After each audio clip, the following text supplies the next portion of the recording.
नमस्कार, मैं हूं ब्रह्मदत्त दुबे और आप देख रहे हैं सागर एक्सप्रेस न्यूज। हम बात कर रहे हैं मध्य प्रदेश के सागर की बंडा तहसील की, जहां सरकार सिंचित जमीन को और सिंचित बनाने की कोशिश कर रही है। वहां एक उल्दन परियोजना का काम शुरू होने वाला है, लेकिन अब किसानों ने बगावत की है। 28 गांव के किसान अब सड़कों पर उतरे हैं। उनका कहना है कि वैसे ही हमारी जमीन सिंचित है, उसे क्यों अब और सिंचित बनाया जा रहा है। बांध परियोजना के माध्यम से यहाँ विकास हुआ, लोगों की, किसानों की जमीन सिंचित हुई। अब उन्हीं गांव के लिए एक और परियोजना तैयार हो रही है। हम यूं कहें कि विकास कहीं इस क्षेत्र में पागल तो नहीं हो गया। देखिए खास खबर सागर एक्सप्रेस न्यूज पर।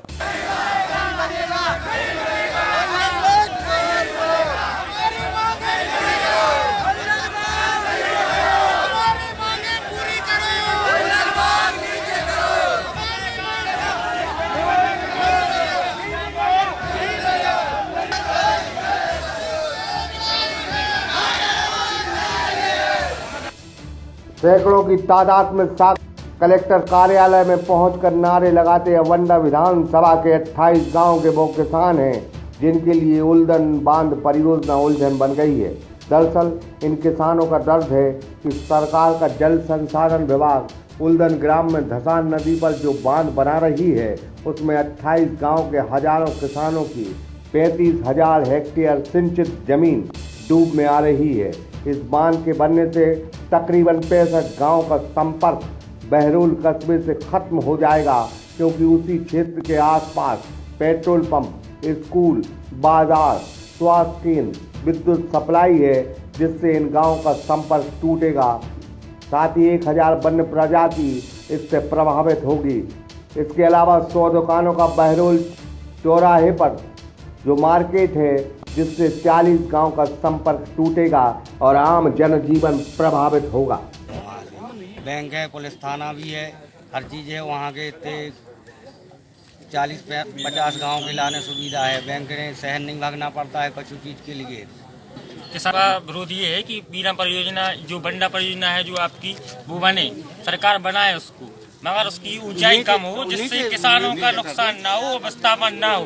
ठीक है, किसी भी प्रकार से किसानों को परेशानी ना हो, खेती की परेशानी ना हो, या उसका कोई आपसी समझौता करें उसमें। ठीक है, किसी भी प्रकार से विस्थापन किसान स्वीकार नहीं करेंगे। 28 गाँव का आदमी मर जाएगा, ऐसी खेती कहीं नहीं है। जैसी हनोता, बहरोल, पिपरिया, कुल, किरोला और 28 गांव की जो उपजाऊ जमीन है, ऐसी जमीन नहीं मिलेगी। सब 28 गांव का किसान आत्महत्या करके प्राणदान कर देगा। बहरहाल इस मामले में अब किसान सड़कों पर हैं। उनका कहना है कि सरकार पहले ही बाबरी माछिया बांध के साथ रानीपुरा बांध बनाकर इस क्षेत्र में 1000 हेक्टेयर जमीन सिंचित कर रही है। ऊपर से उसी क्षेत्र में उन्हीं जमीनों के लिए एक परियोजना, यह परियोजना औचित्यहीन है।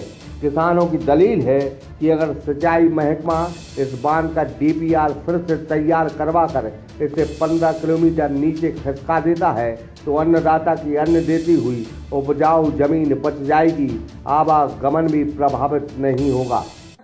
आज करीब 28 गांव वहाँ पर है और 35,000 हेक्टेयर जमीन वहाँ पर डूब में आ रही है। उसके अलावा वहाँ 2 बांध वैसे ही पहले से है। एक उल्दन बांध है, एक वहाँ पे एक बांध और है, मटिया बांध, मटिया रानीपुरा। ऑलरेडी बंडा क्षेत्र 2-3 बांध होने के बाद ही इस बांध का निर्माण हो रहा है। चूँकि ये पूरे जितने भी गाँव के लोग हैं, इन लोगों को विस्थापित होने कोई जगह है न होना कोई चाहते हैं।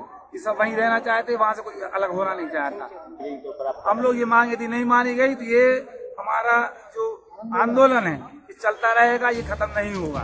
सरकार इस बारे में सोचे। अगर सरकार ने इस मामले में विचार नहीं किया तो सैकड़ों किसान आत्महत्या करेंगे। किसानों ने मुख्यमंत्री के नाम एक ज्ञापन कलेक्टर प्रीति मैथिल को सौंपा है। कलेक्टर ने किसानों को आश्वासन दिया है कि वह उनके लिए शासन और सरकार से बात करेंगी। जी, इसमें कुछ अभी किसान आए थे मेरे पास, उन्होंने ज्ञापन दिया है, उन्होंने राज्यपाल महोदय के नाम पे ज्ञापन दिया है और इसको मैं सिंचाई विभाग के लोगों को बुलाती हूँ और उनसे पूछती हूँ मैं कि ये क्या मैटर है।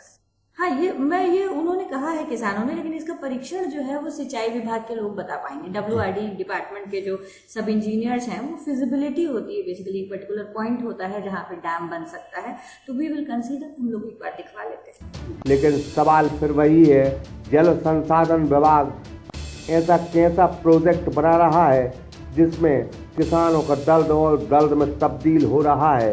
अब सवाल है कि इतने हजारों लोगों और किसानों के विस्थापन प्रक्रिया में सरकार क्या इन लोगों को वो खुशियाँ, वो पेड़, वो बाग, वो बगीचे और खुशहाली दे पाएगा जो 28 गांव के किसान अपने गांव में महसूस कर रहे हैं। सूर्य कुमार दुबे, सागर एक्सप्रेस न्यूज, बंडा।